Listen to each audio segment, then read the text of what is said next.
Cześć moi drodzy, już troszeczkę przejechaliśmy w głąb Toskanii i witam was, witam serdecznie w miejscu, które tak pragnąłem zobaczyć i w końcu jest. A oto... Myślisz, że będzie mocno zatłoczony? Bardzo mocno, ale wydaje mi się, że to są w ogóle niby boczne drogi, ale takie główne boczne. Tak, to jakby witam was z Florencji, z miasta, które jest uważane za kolebkę renesansu. Dało nam takich ludzi jak Amerigo Vespucci, Leonardo da Vinci, ludzi, którzy tak naprawdę mieli potężny wpływ na kulturę renesansu, na ludzi, którzy no w jakiś sposób zmienili świat, tak? Amerigo Vespucci chociaż troszeczkę skorygował odkrycia Kolumba, udowadniając, że to co odkrył to niekoniecznie jest Japonia, a raczej nowe lądy Ameryki Południowej. Podobno samo słowo Florencja wywodzi się z rzymskiego słowa bodajże Florentina, co znaczy kwitnące, kwitnąca jako miasto.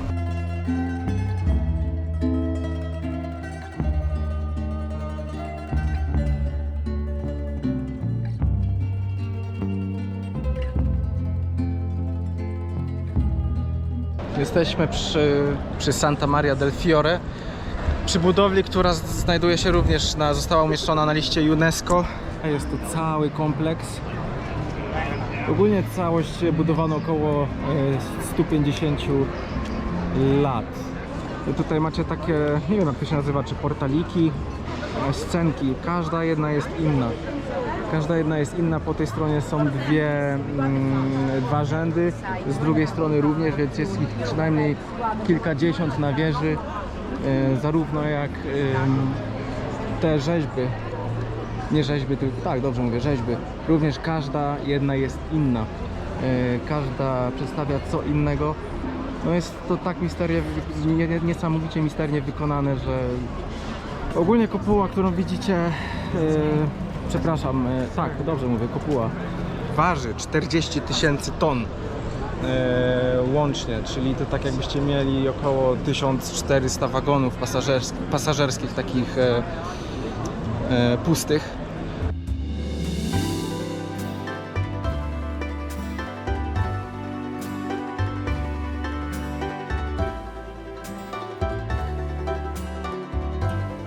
Pierwszy raz się zaciekawiłem tą budowlą, kiedy byłem bodajże w podstawówce i grałem w Asasyna. To była chyba druga część Asasyna. Także jak oglądają mnie rodzice, którzy są sceptycznie nastawieni do gier komputerowych, to jak najbardziej no po prostu się nie bójmy, że dzieciaki tyle siedzą przy tym komputerze, bo to po prostu też potrafi wyjść na dobre. A jak sami graliście w Asasyna, to dajcie znać w komentarzu, bo jestem ciekawy, ilu w nas skakało po dachach i uczyło się historii właśnie i z takich źródeł. Żegnamy się z katedrą i idziemy na Most Łaski, bo też to jest też takie miejsce, które mi się w sumie kojarzy z Florencją, z krajobrazem Florencji, także zobaczymy, o co tam chodzi i po co to jest. Myślę, że ile mi tu już jesteśmy? 2 godziny, nie? Jakoś tak.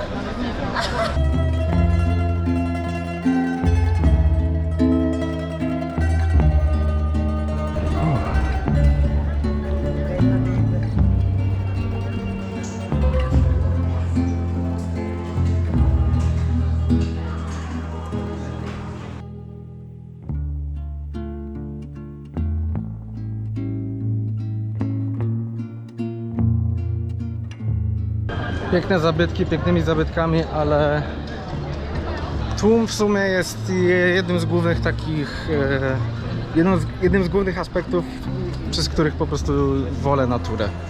Jednak wolę ciszę, wypocząć w lesie, w górach, samemu. Wydaje mi się, że gdyby nie było tłumu, to nie miałbym problemu w ogóle, żeby zwiedzać, żeby chodzić.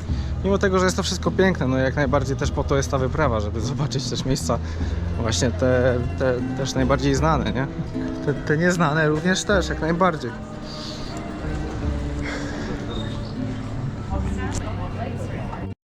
Witam was moi drodzy z perełki na pierwszy rzut oka Toskanii. Z miasteczka, które mnie bardzo ciekawi, dlatego że rzekomo jest najlepiej zachowanym miasteczkiem pod względem zabytków ze średniowiecza w Europie. Od zabytków, zabudowań, kamienic po studnie, po wieżyczki. A że ja bardzo lubię takie rzeczy i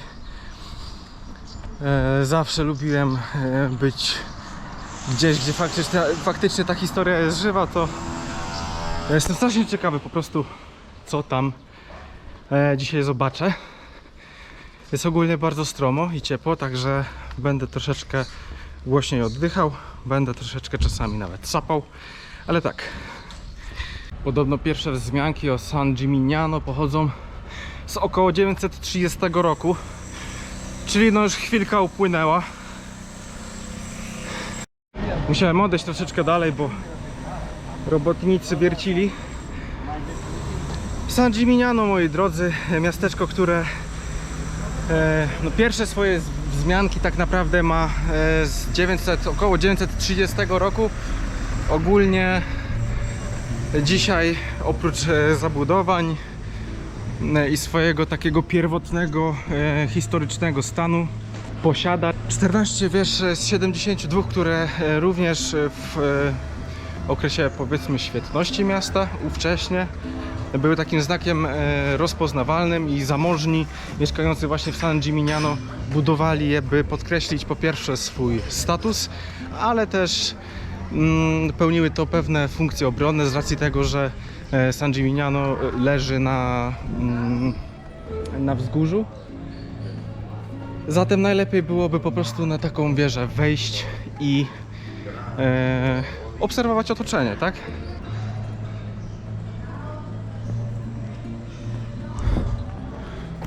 Tak w ogóle to pochodził stąd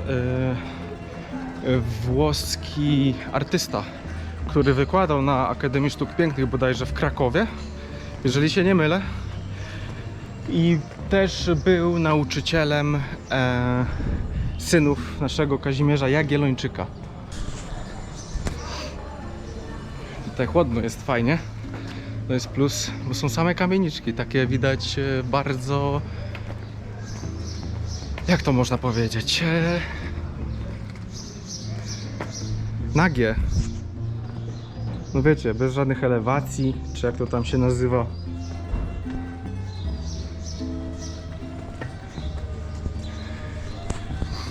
I tym samym takim historycznym akcencikiem witam Was w Toskanii. Witam Was z Toskanii i witam Was w Toskanii, bo w sumie to oglądając to, jakby nie patrzeć, podróżujemy razem. Tutaj chyba zobaczycie dwie z tych wież. My sobie do niej tak podejdziemy. Nie wiem, czy można na nie wchodzić. Podejrzewam, że nie.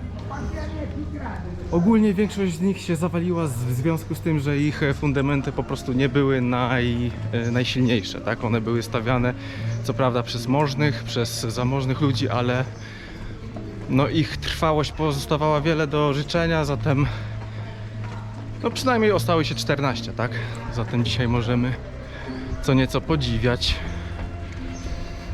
To jest jedna, a tutaj jest zaraz obok druga. To chyba jest nawet trzecia, ale to już jest dzwonnica, nie jestem pewien.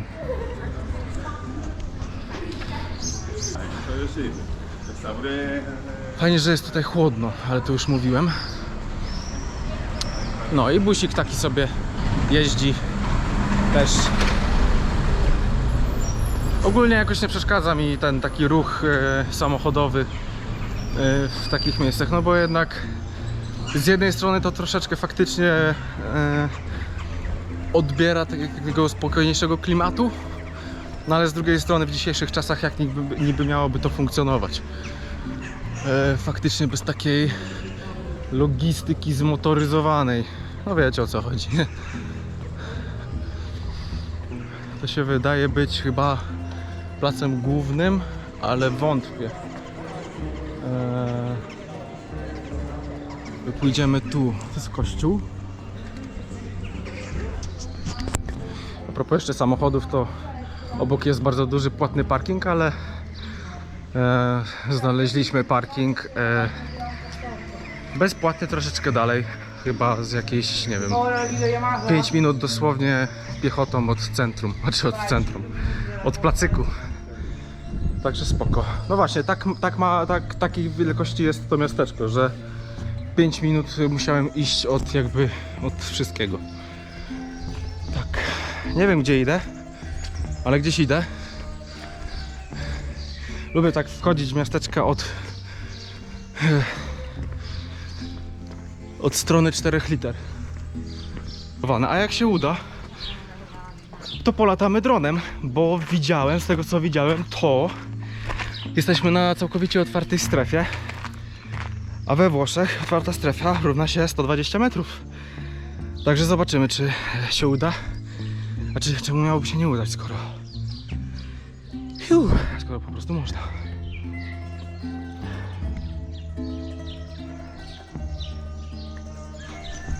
Aha! Jak graliście w Asasyna dwójkę, tak jak ja, jak graliście w Asasyna dwójeczkę, tak jak ja, to musicie wiedzieć, bo ja na przykład nie wiedziałem i się zaskoczyłem, wyczytałem o tym, że akcja właśnie odbywała się tutaj, w San Gimignano, między innymi. Uważam się za fana Asasyna, ale że tego nie wiedziałem, to się zaskoczyłem. I to też jest takie ciekawe, nie? Że nawet można być w miejscach, w których się gdzieś tam wirtualnie zobaczyło. Beka. W ogóle dajcie znać, kto grał, bo świetna gra.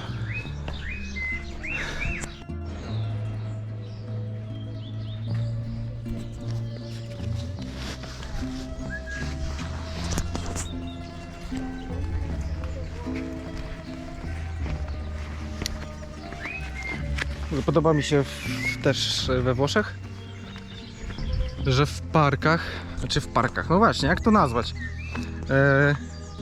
Są właśnie takie ogrody oliwne, drzewka oliwne sobie rosną, po prostu.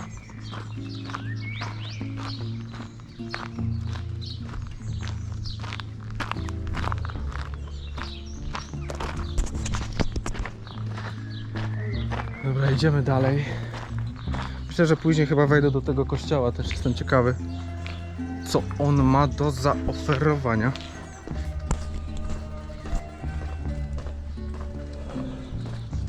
Zawsze właśnie chciałem zobaczyć tego typu miejsca. Tym bardziej, że jest w ogóle ranek, to jeszcze jest lepiej, bo o wiele miejsc, które faktem są ciekawe, też w jakiś sposób przesiąkają turystyką. Co oczywiście rozumiem, ale no nie do końca po prostu mi się... To nie do końca dla mnie, tak? Chodzi mi o takie miejsca właśnie przesiąknięte turystycznym flow, a tutaj jest po prostu... tutaj jest po prostu autentycznie cicho. Jest też ta godzina, że nie ma nawet aż tak dużo ludzi.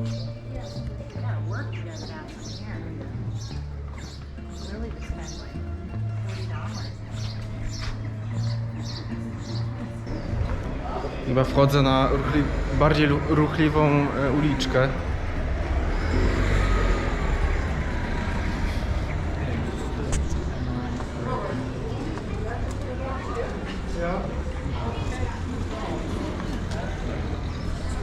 Wyobrażacie sobie, że ludzie w średniowieczu żyli bez kanalizacji? To znaczy, ja wiem jak to brzmi, bo sam teraz przecież podróżuję i no myję się z butelki, a wodę napełniam gdzieś tam na stacjach czy do 10-litrowego baniaka, także no sam teraz sobie radzę bez kanalizacji, ale chodzi mi o to, że ludzie po prostu całkowicie inaczej wtedy żyli. Wyobraźcie sobie, że nie macie kanalizacji i to jest w jakiś sposób dla was normalne. Fekalia wylewacie po prostu przez okna na ulicę. Teraz jak tutaj ładnie pachnie, tak wtedy przypuszczam, że chyba nie do końca tak było.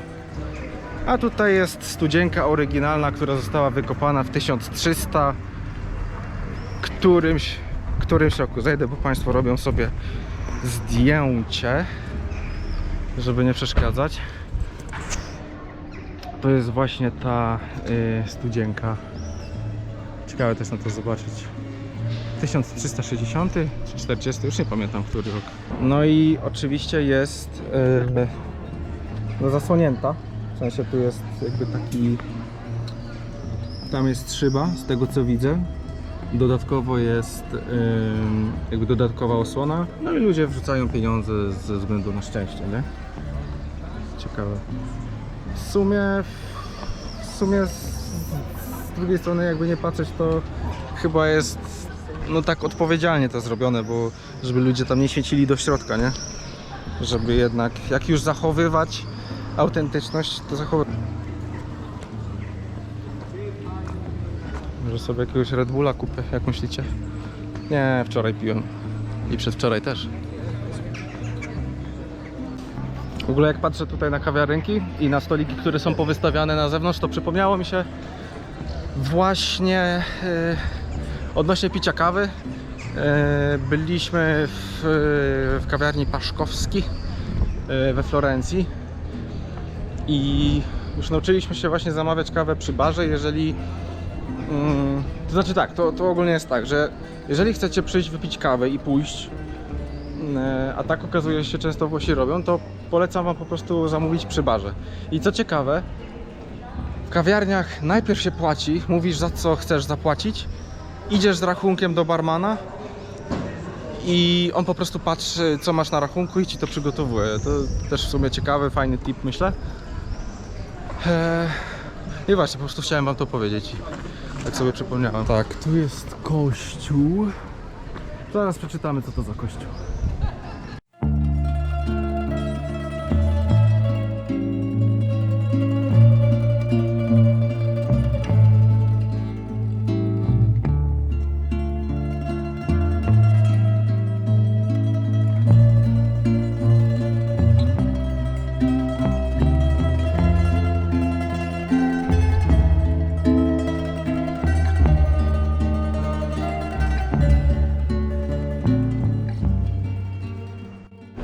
Właśnie z niego wyszedłem, z kościoła. Podobno w około 1055-6 roku został zbudowany. Także no połowa już, no za połową, druga połowa XI wieku. I on tutaj wciąż stoi, wciąż te freski są żywe, pomimo tego, że już trochę wyblakłe. No ja uważam, że to dodaje takiego charakteru i właśnie tej magii czasu, tak? Że one nie są idealne, te barwy już są wypłowiałe, niektóre. Niesamowite.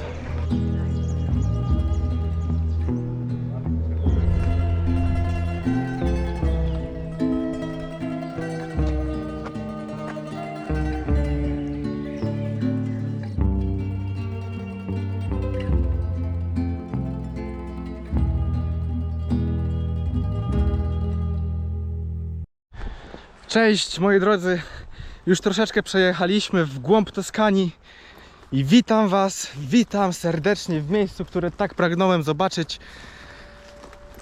I w końcu jest, a oto Toskania.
Cześć, słuchajcie, zatrzymaliśmy się, już jesteśmy już zmęczeni, już znaleźliśmy nowe miejsce, nowy parking, jesteśmy San Giovanni di Jasso jak się nie mylę, w środku Toskanii. No i chciałem Wam pokazać właśnie miejsce, chciałem Wam pokazać i też samochód w końcu, tak jak obiecałem, jak wygląda, jak sobie to rozplanowaliśmy i ogólnie jak się tego trzymamy, nie? Ogólnie miejscówka jest na ten moment jedna z najlepszych, które mieliśmy do spania. Tu jest szalecik, tu jest damski, z drugiej strony jest męski. Jest całkiem dużo miejsca, miejscowość jest ogólnie mała, jest tutaj bardzo cichutko. No i jest niesamowity widok. Tam stoi nasza furka i tutaj jest taki plac zabaw i jest niesamowity widok. Skania się okazuje przepiękna, niesamowicie. Także pokażę Wam teraz, jak wygląda właśnie samochód, kiedy się poruszamy, kiedy jesteśmy w drodze, nie? Ogólnie jedziemy Volvem w kombi V40, 2000 rocznik. No i jak na razie jest bardzo dzielny Volvuś. Ogólnie to cały bagażnik i tylne siedzenia mamy zagospodarowane. W ten sposób wygląda, jak jedziemy, jak podróżujemy, jesteśmy w sensie w ruchu, nie? Tutaj na wierzchu jest poduszka, moja czapka, którą często noszę, kurtka, no i kroksy gdzieś tam na wierzchu. Pod tym kocem jest torba Mai, moja torba, plecak mój i plecak Mai. Ja w plecaku noszę wszystkie najpotrzebniejsze rzeczy, wszystkie elektroniki, które potrzebuję mieć zawsze przy sobie, które noszę przy sobie, żeby były bezpieczne. Za kierowcą są dwa w ten sposób włożone, składane krzesła. Mata przeciwsłoneczna na przednią szybę albo po prostu na szybę. Tutaj jest też włożony statyw. Tutaj pójdziemy od tej strony. W bagażniku, no wiadomo, oprócz apteczki tu jest moja kupilka, taki kubeczek do kawy, lampka. Tutaj ogólnie trzymamy garnki, takie rozkładane. Tutaj jest metalowy kubeczek i tam jeszcze trzymam na okulary, bo zawsze lubię sobie wkładać okulary w podróży w taki futeralik. A z drugiej strony jest kuchenka, w tym jest kuchenka. Tutaj jest jedna butla propanu 400 ml, którą używamy. No i nóż też, którego używamy do krojenia wszystkiego, ogólnie taki uniwersalny. No i tak to z tej strony. To na razie zostawię. No z przodu jak z przodu, no po prostu jakby z przodu akurat nie ma rewelacji. I o co chodzi? Ogólnie chodzi o to, że jak teraz będziemy się szykować do spania czy do jedzenia, jak już zjemy, to wszystko to, co jest pod kocem, torby idą na przód. Moja torba, mój plecak, buty i koce, bo pod tym kocem są rzeczy, a pod rzeczami są dwa koce i wtedy jest, później jest pościel i poduszki i wszystko, czego nie potrzebujemy, po prostu do spania oczywiście po prostu dajemy na przednie siedzenia. Siedzenia dosuwamy do przodu i mamy więcej miejsca na nogi. Także no jest to ogólnie całkiem sprawny system jak na ten moment. Tutaj mamy schowany stolik. To jest stolik, a to jest taka deska do krojenia. Ona też może być miską. Ona się tak rozkłada. No ja tutaj trzymam swoje kroksy, bo gdzieś na plażę wyskoczymy, zobaczymy ładne miejsce, to po prostu jest tak wygodniej, nie? No i tak, tutaj trzymamy w schowku siatkę na tylnią szybę, bo kiedy się zatrzymujemy i chcemy przewietrzyć samochód, albo też w nocy po prostu zakładamy siatkę na to, opuszczamy szybę i po prostu mamy przewiew. Także jedna jest z tej strony, a druga jest z tamtej strony. Po dwóch stronach zawsze pod ręką mamy takie chusteczki nawilżane i płyn do dezynfekcji rąk, żeby po prostu gdzieś tam w podróży na szybko sobie oczyścić ręce. No i co? No i dobra, powyciągałem klamoty, po prostu przestawiłem wszystko do przodu, tak jakbyśmy już mieli spać faktycznie. Ogólnie to tak. Moja torba, mój plecak, kurtka i koce. Tu jest akurat jeszcze ten ręcznik Mai się podsusza. I tutaj kroksy. I to samo jest z drugiej strony. Jest plecak Mai, kocyk, pod tym jest torba, tam są jeszcze butle. Aha, i jeszcze, co wam wcześniej nie powiedziałem, to, że mamy ze sobą butlę 10-litrową na wodę. Ona zwykle jest z tyłu pasażera, ale tak to jest tutaj pod nogami. Ona jest teraz schowana.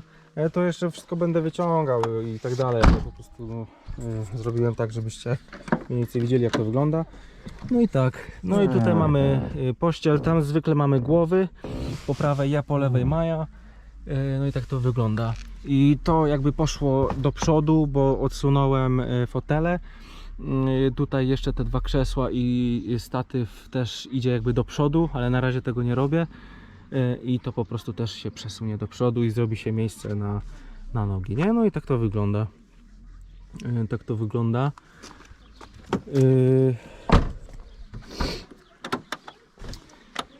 Co tu jeszcze? Aha, tam jest jeszcze taki pled właśnie na szybę. To go zakładamy w zależności od tego, z której strony mamy światło. I raz jest z tej strony. Dzisiaj raczej przez to, że tutaj jest latarnia, będzie tutaj z tyłu. No i tak to ogólnie wygląda. Jest całkiem spoko. Uważam, że to jest całkiem dobra rozkwinka. Też wiele rzeczy wychodziło w praniu, ale to też jest magia w sumie podróży. Że takich rzeczy można się nauczyć gdzieś tam na bieżąco. No i tak. Co tu dużo mówić. Co tu jeszcze wam pokazać bym mógł?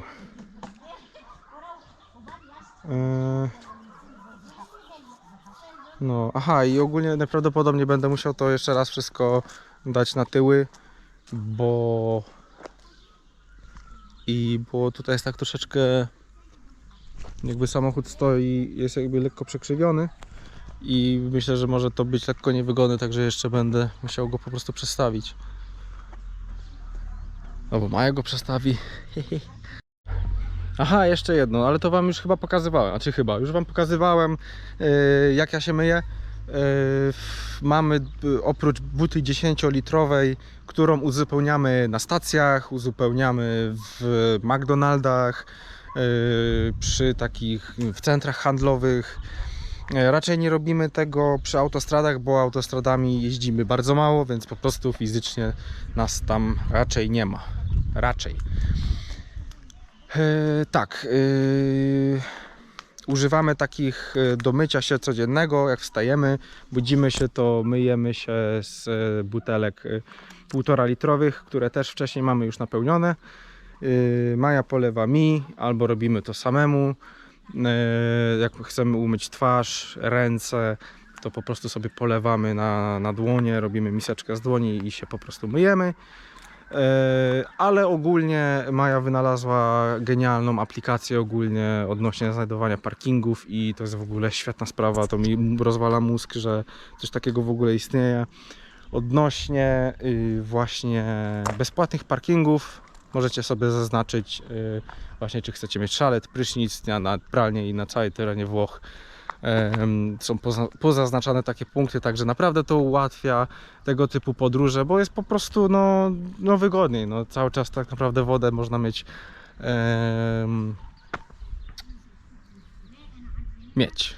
cały czas.